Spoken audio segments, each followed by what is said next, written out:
Mà cắt số là khó lắm mà. Biến luôn nhảy lên cao luôn em, thò ra đúng rồi. Con ơi, đi. Dễ về. Mẹ. Thấy chưa? Bóng phải dùng giá rồi, bóng quá. Game đó là chết sức vào hai luôn. Nó mới chạy sân đâu. Bắt lão sách. Còn một online á, chơi vào lâu, chơi vào bộ online bắt lão. Đừng có trường sai nữa. Con mà. Có thủ bắt. Nó cũng quay nó vào cái trong qua. Sao nữa? Đập qua ngoài luôn á chứ. Về con được. Búng ra lấy vòng, búng ra. Là dập nó sọt xuống. Đi ba. Online rất chơi vặt. Rồi online nó có ra đó. Online cũng chỉ chơi vặt nó có ra. Cho thích bắn là quay.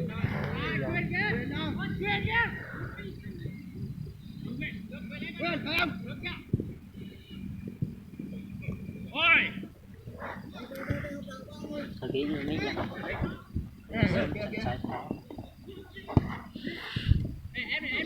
Tỏ nó vẫn đau lộn không? Chạy em gặp cái nữa ha. Nổ. Cái đặt cái thủ á. Bóng lụt thả phát xích tao. Bóng lụt thả. Gió lưng cơn thì lòi thả.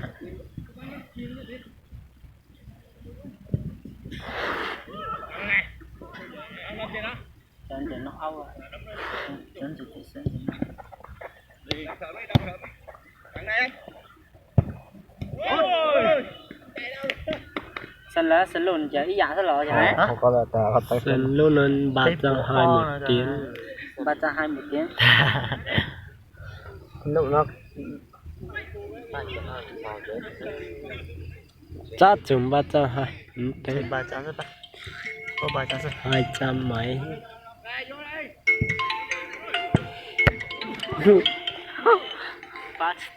Bởi bỏ rồi. Chóm tiệm bỏ. Nhìn gì sát máy dù Chưa sát cháu của em đi. Đây là cuộc gọi miễn phí từ tổng đài 197 Viettel. có tổ tao ở chia của bây giờ nó chưa Mời quý khách bấm phím 1 tham gia chương trình để nhận 5.000 đồng vào tài khoản khuyến mại trong 48 giờ gì. chợ tổng. Xác nhận đăng ký dịch vụ Doctor và tham gia chương trình nhận được 5.000 đồng. Thương gì ở trên này. có mó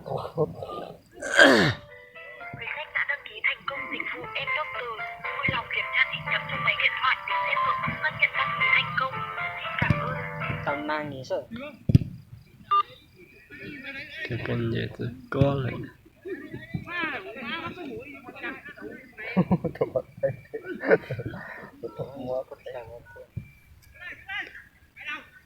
Cuối giờ cơ tới chọn. Rồi số giờ có ủ lại cứ một khao mà phong nàng Thỏ một cho chuyện yếu này. cho gặp mình tạo mình gì nhặt nó bên giờ gian giờ đấy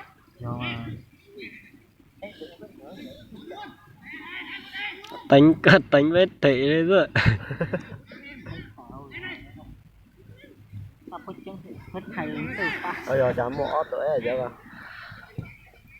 Ồ đợi ta buộc để tôi chọn. có tôi được 6 thế này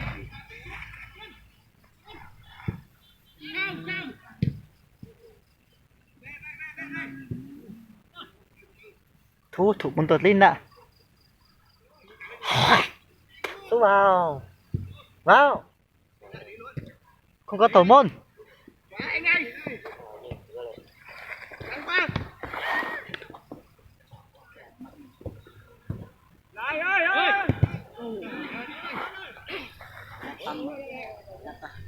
thật tao thế cho bóng vào trong đâu nói gì vừa thì sao câu lời mà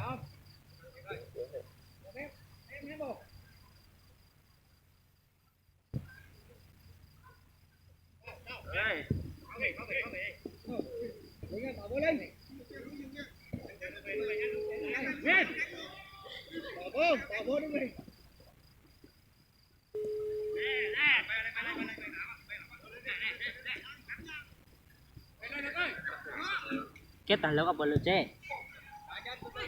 Lưu à? Đúng không? Ờ.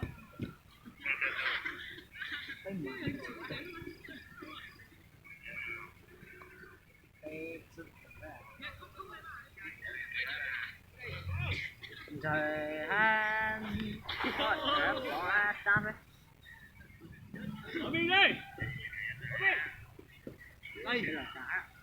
Con này to lắm. Con này. Không có đủ tới gần nhau cơ. Tới gần nhau. Lúc máy trộn 20% lên nó sẽ rồi. Ta tới lúc gì? Cá to lắm nhìn nữa. Phải còn dụng à.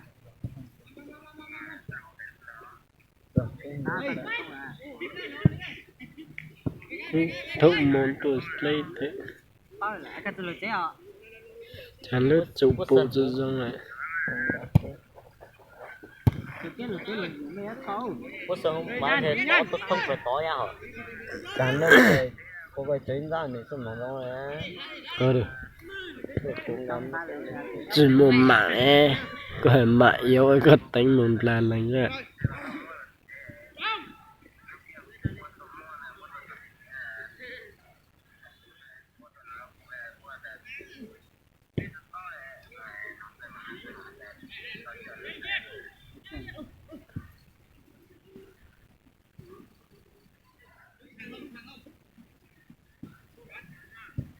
Wow.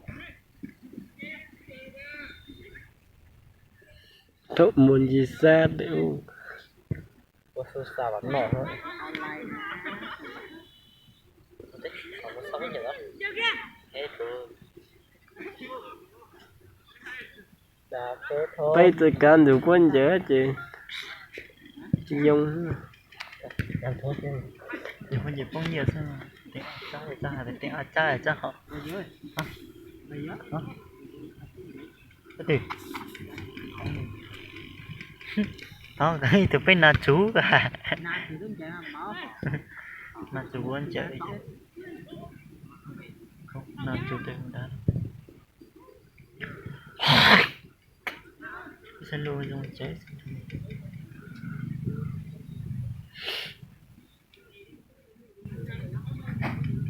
Nhớ là tôi